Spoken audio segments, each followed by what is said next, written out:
This week, across the globe, we pause to remember the most extensively documented crime in the history of the world. International Holocaust Remembrance Day commemorates the 6 million Jewish victims and millions of others persecuted and murdered by the Nazis during World War II.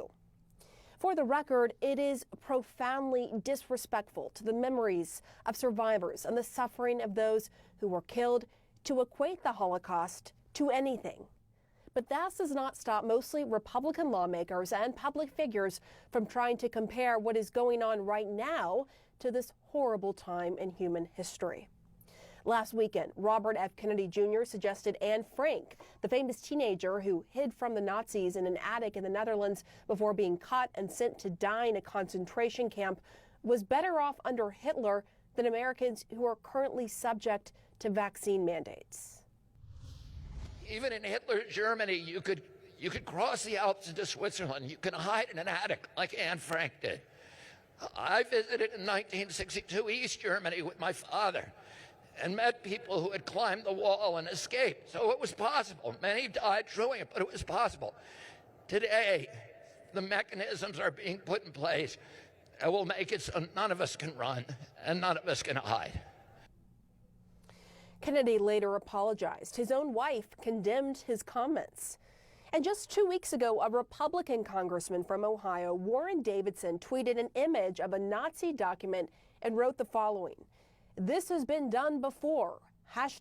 #do not comply. Let's recall that the Nazis dehumanized Jewish people before segregating them, segregated them before imprisoning them, imprisoned them before enslaving them, and enslaved them before massacring them." So what kind of egregious act drove Davidson to react this way? It was the mayor of Washington, D.C. requiring adults to have proof of a COVID vaccination, a photo ID, and wear a mask while indoors in public.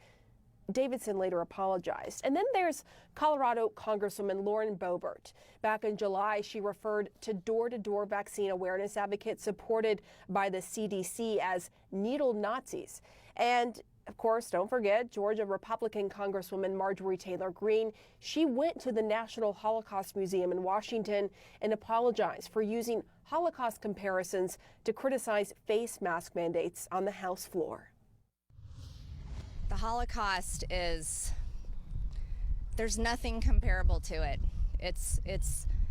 It happened, and over 6 million Jewish people were murdered.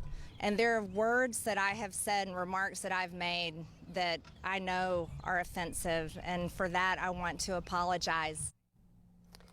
Nothing to compare to it. I agree. But then weeks later, Greene was back at it, as you'll recall, attacking efforts by the White House to encourage Americans to get vaccinated by calling those leading the efforts, quote, brown shirts.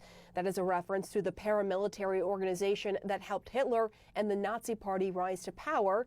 They were also known as brown shirts. These are just a few examples. In fact, we did a cursory look and found at least 32 examples from lawmakers using Holocaust comparisons just in the last 2 years since the beginning of the pandemic.